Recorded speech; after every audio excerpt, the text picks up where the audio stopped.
So dear students, in this video I will be discussing the last property of definite integrals which is given in the NCERT book. P7 property is like this: minus a to a fx dx is equal to, it is also a conditional type property like the last property we discussed. It is equal to 0 if fx is an odd function and it is equal to 2 times 0 to a fx dx if fx is an even function. So therefore, to apply this property you should have clear concept of what is an even function, what is an odd function. Let me show that also. Fx is an even function if f of minus x is equal to fx. Means if you replace x by minus x, then function should not change. For example, fx equal to x square, fx is equal to sine square x. All these are, or fx is equal to cos x. All these are examples of even functions, because if you replace by x by minus x, f of minus x will be again minus x square, that is same as x square. It will be here in case of f of minus x, you can find sine of minus x square. Sine of minus x is minus sine x, so minus sine x square will again be sine square x, that is fx. F of minus x is equal to fx, and cos x, which you already know that f of minus x is cos of minus x, that is cos of x, because this is the property of cos x. So all these are examples of even functions where when we replace by x with minus x, there is no change in the function. Then so odd function also, fx is an odd function if f of minus x is equal to minus fx. So this is the condition for odd function. So if fx is an odd function, if you replace x by minus x, then minus comes out and what you left with is the original function. तो इस तरह से इस property में हमने अभी ये property है P7 minus a to a f x d x, ये कंडीशनल टाइप का एक रिजल्ट है जो तो कंडीशन पर डिपेंड करेगा कि अगर एफ एक्स ऑड फंक्शन है तो ये इंटीग्रल आपका 0 हो जाएगा, अगर एफ एक्स इवन फंक्शन है तो 2 times 0 to a f x d x के बराबर हो जाएगा. इसलिए आपको इवन फंक्शन और ऑड फंक्शन का भी कॉन्सेप्ट क्लियर होना चाहिए. तो इसे इवन फंक्शन कब होगा? जब एफ एक्स इवन फंक्शन तब होता है जब एफ ऑफ माइनस एक्स और एफ एक्स इक्वल होते हैं, मतलब एक्स को माइनस एक्स से रिप्लेस करने पर फंक्शन में कोई चेंज ना है. जैसे ये सब एग्जांपल है, f x equal to x square, f x equal to sine square x, f x equal to cos x. इसमें एक्स की जगह माइनस एक्स रखेंगे, यहाँ पर जैसे एफ ऑफ माइनस एक्स निकाला, माइनस एक्स का स्क्वायर किया, वो भी एक्स स्क्वायर आया जो ओरिजिनल फंक्शन के बराबर है. साइन स्क्वायर एक्स है तो sine of f of minus x निकालेंगे तो साइन ऑफ माइनस एक्स का square. Sine of minus x तो माइनस साइन एक्स होता है, लेकिन उसका स्क्वायर करेंगे तो फिर साइन स्क्वायर एक्स ही आ जाएगा, वो एफ एक्स के बराबर है. और कॉस एक्स के लिए F of minus x cos of minus x, cos of minus x तो कॉस एक्स के बराबर ही होता है, इसलिए एफ एक्स दोनों इक्वल हो गया. तो इस तरह से ये आपका इवन फंक्शन के एग्जांपल्स हुए.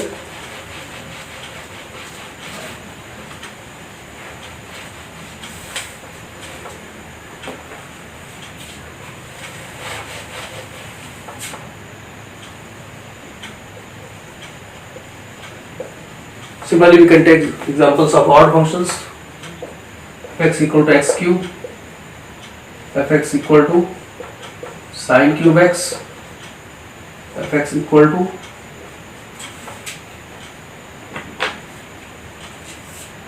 other examples you can take like tan cube x. These are all examples of cube odd functions. For example, if in this case we find f of minus x, it will be minus x cube, that is minus x cube, that is minus of fx. Here in this case f of minus x will be sine of minus x power 3, this will be minus sine x power 3, that is minus sin cube x equal to minus fx. F of minus x is fx. Similarly here also f of minus x is tan of minus x whole cube, that is minus tan x whole cube, it is minus tan cube x, that is minus fx. So in all cases you see that this condition is satisfied, f of minus x is equal to minus times fx. तो इस तरह से odd functions के लिए आपको ये condition होनी चाहिए कि f ऑफ माइनस एक्स करने पर मतलब x की जगह माइनस एक्स रखिए तो माइनस कॉमन हो जाए और जो बचे वो fx ही रहे, ओरिजिनल के साथ माइनस बचे। इस तरीके से इन सारे फंक्शंस में आप देख सकते हैं इजीली हो रहा है कि जब आपको x को माइनस एक्स से रिप्लेस कर रहे हैं तो माइनस एक्स क्यूब आया, मतलब माइनस एक्स हो गया। यहाँ पे भी f ऑफ माइनस एक्स कर रहे हैं, साइन ऑफ माइनस एक्स का क्यूब करेंगे, माइनस साइन एक्स का क्यूब होगा और माइनस साइन क्यूब एक्स हो जाएगा, माइनस एफ एक्स के बराबर हो गया। सेम आपका टैन क्यूब एक्स के साथ भी ऐसे ही हो रहा है। तो ये कॉन्सेप्ट आपको क्लियर होना चाहिए इस प्रॉपर्टी को अप्लाई करने के लिए होगा। तो फर्स्ट हम ये शो करेंगे to show minus a to a f x d x is equal to 0 to a f x d x plus 0 to a f of minus x d x, ये show करना चाहते हैं। पहले हम ये शो कर देंगे तब इजीली ये रिजल्ट आप शो कर सकते हैं। तो लेफ्ट हैंड साइड लेते हैं इसका, minus a to a f x d x is equal to, अब यहाँ पर प्रॉपर्टी अप्लाई करेंगे, minus a to 0 f x d x plus 0 to a f x d x. इस तरह लिख सकते हैं क्योंकि माइनस ए और प्लस ए के बीच में ये नंबर है 0। तो ये आपका हो गया इक्वेशन। अब इसको आप मान लिया I1 ले लिया, क्योंकि ये इंटीग्रल तो आपको यहाँ पे लाना ही है इसलिए इसको नहीं टच करेंगे, ये आपका इंटीग्रल चेंज करना। तो अब आगे चलते हैं। तो अब इसमें I1 को लेते हैं, I1 is minus a to 0 f x d x, here will make the substitution x equal to minus t, dx equal to minus d t. When x is minus a, what is t? T is a, and when x is 0, t is 0. So new integral will become a to 0 f of minus t, dx will be minus dt. Here we have used the substitution, and now use the property that if you interchange the limit, this minus sign will again come, minus 1 square 0 to a f of minus t dt. After interchanging the limit. So now next it is 0 to a f of minus t dt, and now you can write this, change the variable using another property, it is 0 to a f of minus x dx. इस तरह से we have shown that I1 की value इसके बराबर है। तो क्या किया आपने, I1 को लिया आपने minus a to 0 f x d x, ये सब्स्टिट्यूशन यूज किया, x equal to minus t, d x equal to minus d t, limit change किया, x अगर माइनस ए है तो t कितना होगा, यहाँ रख के देख लीजिए आप, टी ए आएगा, x को 0 रखेंगे तो t 0 आएगा। अब इंटीग्रल आपका चेंज हो गया इस तरह से, a टू 0 डी एक्स की जगह minus d T F of minus t d T. उसके बाद लिमिट इंटरचेंज कर रहे हैं यहाँ पे, तो एक माइनस आएगा तो माइनस 1 का स्क्वायर हो गया यहाँ पे, 0 to a f of minus t d t. इसके बाद फिर क्या कर रहे हैं, यहाँ पे वेरिएबल चेंज कर रहे हैं। वेरिएबल आप चेंज कर सकते हैं जब तक कि फंक्शन आपका ना बदले और लिमिट ना बदले, तो वेरिएबल बदल दिया। अब ये I1 की वैल्यू आ गई, इसी को यहाँ पर रख देंगे, 1 में रख देंगे, तो इस तरह से वो आपको रिजल्ट आ जाएगा। इसको लिख देंगे पुटिंग इन 1। तो I1 जो था ये, इसकी जगह आप ये रख सकते हैं डायरेक्टली, यहाँ पे इसको रख देते हैं। ये आपका 0 to a f of minus x d x, ये रिजल्ट आपको शो करना था, जो जो लिखा था ये रिजल्ट आ गया। अब इस रिजल्ट को प्रूव कर लेने के बाद हम अपने जो मेन रिजल्ट है उसको इजीली प्रूव कर सकते हैं। So if f of x is equal to f of minus x, 1 becomes, क्या हो जाएगा 1 में, यहाँ x की जगह f ऑफ माइनस एक्स दोनों जगह रख देंगे, तो minus a to a f x d x is equal to, यहाँ पे भी एफ एक्स लिख देना, 0 to a f x d x plus 0 to a f x d x, ये हो जाएगा, दोनों सेम हो गया, 2 times 0 to a f x d x, ये 2 हो गया आपका। अब इसके बाद दूसरी कंडीशन अप्लाई करेंगे। तो if f of minus x is equal to f x minus f x, 1 becomes, अब क्या करेंगे, एफ ऑफ माइनस एक्स की जगह माइनस एफ एक्स रख देंगे। मतलब यहाँ पर आपको ये क्या हो जाएगा आपका, minus a to a f x d x, 0 to a f of minus x की जगह माइनस एफ एक्स, और सेकेंड में कुछ नहीं करना आपको, 0 to a f x d x आ गया। तो ये दोनों आप देख रहे हैं इक्वल एंड अपोजिट है, ये दोनों कैंसिल हो जाएंगे, ये आपका रिजल्ट 0 हो जाएगा, ये 4 हो गया। तो इस तरह से ये रिजल्ट पहले प्रूव किया आपने, इसको प्रूव किया गया। तो इसके बाद इसी में जब f x equal to f of minus x मतलब इवन फंक्शन की कंडीशन लगाते हैं तो क्या बन जाता है कि यहाँ पर एफ एक्स लिख दिया, दोनों सेम हो गए, 2 times 0 to एफ एक्स हो गया। और जब ऑड फंक्शन की कंडीशन लगाते हैं तो यहाँ पर माइनस एफ एक्स लिख दिया एफ ऑफ माइनस एक्स की जगह, तो ये दोनों कैंसिल हो गए, 0 आ गया। तो इस तरह को कंबाइन करके आप फाइनली रिजल्ट लिख सकते हैं।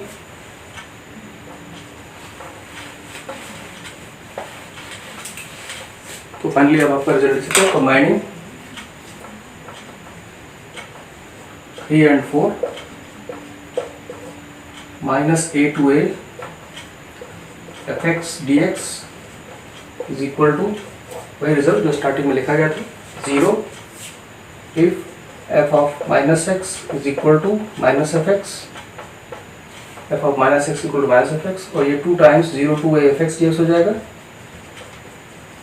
If f of minus x is equal to f x, ये साथ में ये आपका ऑड फंक्शन के लिए होगा, odd function, this is for even function. इस तरह से ये रिजल्ट आपका प्रूव किया जा सकता है। रिजल्ट आपको याद रखना।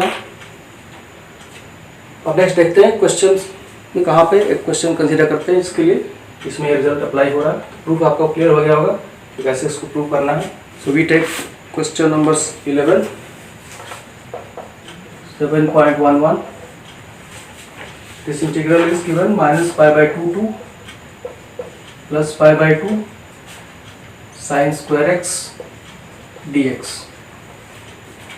तो यहाँ पे उसी टाइप का लिमिट है, नेगेटिव, यहाँ पे सेम नंबर पॉजिटिव। यहाँ एफ एक्स आपको दिया हुआ, f x is equal to sine square x, find f of minus x sine minus x square, sine of minus x is minus sine x, square is sin square x, that is same as fx.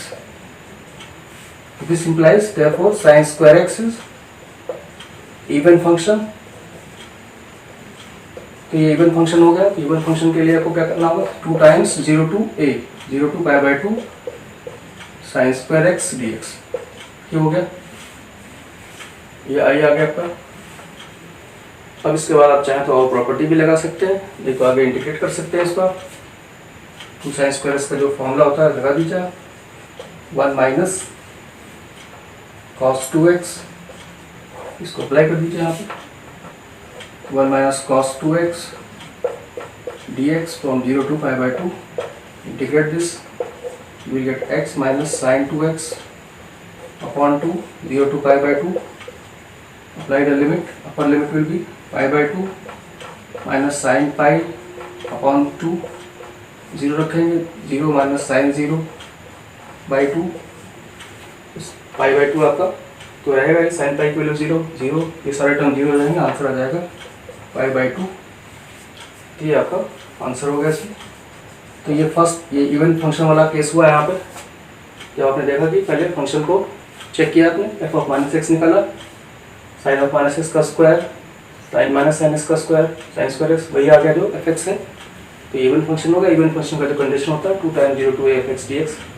इसके बाद simply आपको integrate कर देना है। और अब एक दूसरा क्वेश्चन लेते हैं जिसमें ऑड वाला फंक्शन है, question number 13। Question number 13, here it is given minus power 2 to plus power 2 sin x power 7। यहाँ पर केवल पावर चेंज कर देना आपको, sin x पावर 7, तो ये पावर आपका यहाँ पे चेंज हो जाएगा। तो मोस्टली आपको पावर्स चेंज करते चलना और फिर इंटीग्रेशन करेंगे। तो देखिए क्या होता है। तो sine of minus x power 7 minus sin x power 7, and what will be minus sin x power 7? This will be equal to minus sin x power 7, because minus 1 power 7 is odd number, so there is minus of fx. So therefore sin x power 7 is, therefore sin x power 7 is an odd function. Clear हो गया, क्योंकि F of minus x यहाँ पर minus f x के बराबर हो गया, इसलिए ऑड फंक्शन हो गया। तो जब ऑड फंक्शन होगा तो सिंपली आप इसका रिजल्ट जीरो ये आपका आंसर हो गया। तो बहुत इजी है, जब ऑड फंक्शन है तो ज़्यादा कुछ नहीं, बस आपको चेक कर लेना है कि फंक्शन ऑड फंक्शन की कंडीशन को सेटिस्फाई कर रहा है, तब आपका ऑड फंक्शन है तो क्लियरली है, सीधा आंसर जीरो हो जाएगा, ये आपका आंसर हो जाएगा। इस तरह से ये लास्ट प्रॉपर्टी का डिस्कशन कंप्लीट हुआ। तो नेक्स्ट वीडियो में कुछ और क्वेश्चंस के बारे में डिस्कस किया जाएगा। So that's all in this video.